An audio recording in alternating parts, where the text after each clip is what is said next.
ನಾಳೆಯಿಂದ ಬಹುನಿರೀಕ್ಷಿತ ಚಳಿಗಾಲದ ಅಧಿವೇಶನಕ್ಕೆ ಸಿದ್ಧತೆಗಳಾಗ್ತಾ ಇದೆ. ಪ್ರಾರಂಭ ಆಗುತ್ತೆ ನಾಳೆಯಿಂದ ಅಧಿವೇಶನ. ಮೊದಲ ದಿನವೇ ಸರ್ಕಾರವನ್ನ ಕಟ್ಟಿ ಹಾಕುವುದಕ್ಕೆ ವಿಪಕ್ಷಗಳು ಸಜ್ಜಾಗಿದೆ. ಅನೇಕ ಅಸ್ತ್ರಗಳನ್ನ ಇಟ್ಕೊಳ್ಳುವ ಮೂಲಕ ವಿಪಕ್ಷಗಳ ಅಸ್ತ್ರಕ್ಕೆ ನಾವು ಯಾವ ರೀತಿ ಪ್ರತ್ಯಸ್ತ್ರವನ್ನ ಪ್ರಯೋಗ ಮಾಡಬೇಕು ಸದನದಲ್ಲಿ ಅನ್ನೋದ್ರ ಬಗ್ಗೆ ಸರ್ಕಾರ ಅಂದ್ರೆ ಆಡಳಿತಾರೂಢ ಪಕ್ಷ ಕೂಡ ಸಿದ್ಧತೆ ಮಾಡಿಕೊಂಡಿದೆ.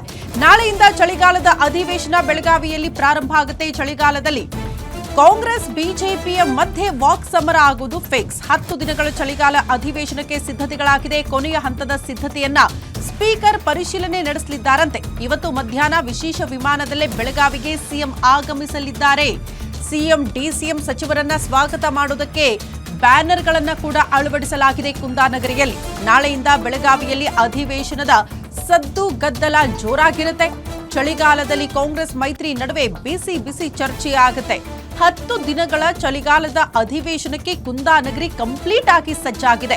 ಕೊನೆಯ ಹಂತದ ಸಿದ್ಧತೆಗಳಾಗ್ತಾ ಇರೋದ್ರಿಂದ ಸ್ಪೀಕರ್ ಇವತ್ತು ಭೇಟಿ ಕೊಡೋ ಮೂಲಕ ಪರಿಶೀಲನೆ ಮಾಡ್ತಾರಂತೆ. ಸಿದ್ಧತೆ ಹಿಂಗಾಗಿದೆ ಅನ್ನೋದ್ರ ಬಗ್ಗೆ ಇವತ್ತು ಮಧ್ಯಾಹ್ನಕ್ಕೆಲ್ಲ ಸಿಎಂ ಡಿಸಿಎಂ ಸಚಿವರು ಎಲ್ಲರೂ ಕೂಡ ಬರ್ತಾರೆ. ಹಾಗಾಗಿ ಅವ್ರನ್ನೆಲ್ಲ ಸ್ವಾಗತ ಮಾಡ್ಕೊಳ್ಬೇಕು ಅಂತ ಕುಂದಾನಗರಿ ಬೆಳಗಾವಿ ಸರ್ವಸನ್ನದ್ಧ ಆಗಿದೆ. ಅನೇಕ ಕಡೆ ಬ್ಯಾನರ್ಗಳು ಬಂಟಿಂಗ್ಸ್ಗಳು ನೋಡೋದಕ್ಕೆ ಸಿಗ್ತಾ ಇದೆ ಅನ್ನೋದ್ರ ಡೀಟೇಲ್ ಸಿಗ್ತಾ ಇದೆ.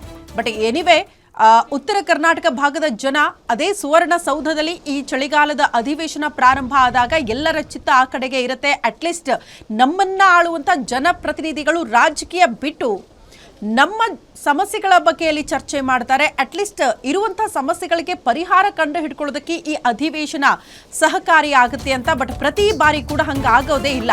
ಸದ್ದು ಗದ್ದಲಕ್ಕೆ ಮಾತ್ರ ಸೀಮಿತ ಆಗ್ಬಿಡುತ್ತೆ. ಬೆಳಗಾವಿಯಲ್ಲಿ ಈ ತನಕ 13 ಬಾರಿ ಉಭಯ ಸದನಗಳ ಅಧಿವೇಶನ ಆಗಿದೆ. ಬೆಳಗಾವಿಯಲ್ಲಿ ಅಧಿವೇಶನಕ್ಕಾಗಿ ಒಟ್ಟು 170 ಕೋಟಿ ರೂಪಾಯಿ ವೆಚ್ಚ ಮಾಡಲಾಗುತ್ತೆ.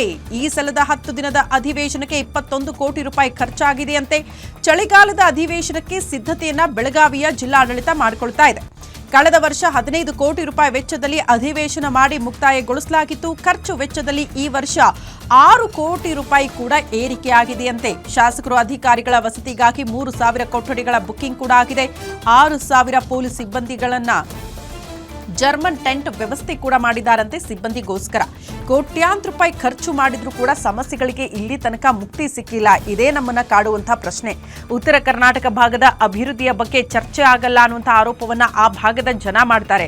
ಆ ಭಾಗದ ಜನ ಬಿಡಿ, ನೋಡೋರಿಗೆ ಅರ್ಥ ಆಗುತ್ತಲ್ವಾ ಅಧಿವೇಶನ ಯಾವ ಕಾರಣಕ್ಕೆ ವ್ಯರ್ಥ ಆಯಿತು ಅಂತ. ಸರ್ಕಾರಕ್ಕೆ ಬಿಸಿ ಮುಟ್ಟಿಸಬೇಕು ಅಂತ ಸಿದ್ಧಗೊಂಡಿದೆಯಂತೆ. ಒಟ್ಟು 84 ಸಂಘಟನೆಗಳು ಕಬ್ಬು ಬೆಳೆಗಾರರ ವಿವಿಧ ಸಮಸ್ಯೆ ಇತ್ಯರ್ಥಕ್ಕೆ ರೈತರು ಕೂಡ ಬೃಹತ್ ಪ್ರತಿಭಟನೆಗೆ ಸಿದ್ಧತೆ ಮಾಡಿಕೊಳ್ತಿದ್ದಾರೆ ಅನ್ನೋದ್ರ ಬಗ್ಗೆ ಡೀಟೇಲ್ ಸಿಗ್ತಾ ಇದೆ. ಸಹಜ ಇದು. ಬೆಳಗಾವಿಯ ಸುವರ್ಣಸೌಧದಲ್ಲಿ ಅಧಿವೇಶನ ಆಗೋದ್ರಿಂದ ಆ ಭಾಗದ ಸಮಸ್ಯೆಗಳ ಬಗ್ಗೆ ಚರ್ಚೆ ಆಗಬೇಕು. ಆ ರೀತಿ ಸಮಸ್ಯೆಗಳ ಬಗ್ಗೆ ಚರ್ಚೆ ಆಗಲ್ಲ. ಬಟ್ ಅಲ್ಲಿ ಖರ್ಚು ವೆಚ್ಚ ನೋಡಿದ್ರೆ ಅಧಿವೇಶನಕ್ಕೆ ಈ ಬಾರಿ 170 ಕೋಟಿ ರೂಪಾಯಿ ಖರ್ಚು ಮಾಡ್ತಿದ್ದಾರಂತೆ. ಇಷ್ಟೆಲ್ಲ ಖರ್ಚು ಮಾಡಿದ್ರು ಅಟ್ಲೀಸ್ಟ್ ಸಮಸ್ಯೆಗಳಿಗೆ ಮುಕ್ತಿ ಸಿಗ್ಲಪ್ಪ, ಅದ್ರ ಬಗ್ಗೆ ಚರ್ಚೆ ಆಗಲಿ, ಅದ್ರ ಬಗ್ಗೆ ನಮ್ಮ ಜನಪ್ರತಿನಿಧಿಗಳು ಸ್ವಲ್ಪ ಆಸಕ್ತಿ ತೋರಿಸ್ಲಿ ರಾಜಕೀಯ ಬಿಟ್ಟು ಅನ್ನೋದು ಆ ಭಾಗದ ಜನರ ನಿರೀಕ್ಷೆ. ಅದರ ಜೊತೆಗೆ ಈ ರೀತಿ ಅಧಿವೇಶನ ನಡೆದಾಗ ಇಡೀ ಸರ್ಕಾರನೇ ಅಲ್ಲಿ ಬೆಳಗಾವಿಯಲ್ಲೇ ಬೀಡು ಬಿಡೋ ಮೂಲಕ ಎಲ್ಲ ಅಲ್ಲೇ ಇರ್ತಾರೆ ಅನ್ನೋ ಕಾರಣಕ್ಕೆ ಏನೇ ಬೇಡಿಕೆಗಳಿದ್ರೂ ಕೂಡ ಯಾವುದೇ ಸಂಘಟನೆಯವರು ಇರಬಹುದು, ರೈತರಿರಬಹುದು, ಬೇರೆ ಬೇರೆ ಸಂಘಟನೆಯವರು ತಮ್ಮ ಬೇಡಿಕೆಗಳನ್ನು ಮುಂದಿಟ್ಕೊಂಡು ಹೋರಾಟ ಮಾಡುವುದು ಸಹಜ. ಈ ಬಾರಿ ಕೂಡ ಸರಿಸುಮಾರು 80ಕ್ಕೂ ಹೆಚ್ಚು ಸಂಘಟನೆಗಳು ಹೋರಾಟ ಮಾಡಬೇಕು, ಪ್ರತಿಭಟನೆ ಮಾಡಬೇಕು ಅಂತ ಸಿದ್ಧತೆ ಮಾಡಿಕೊಂಡಿದ್ದಾರಂತೆ.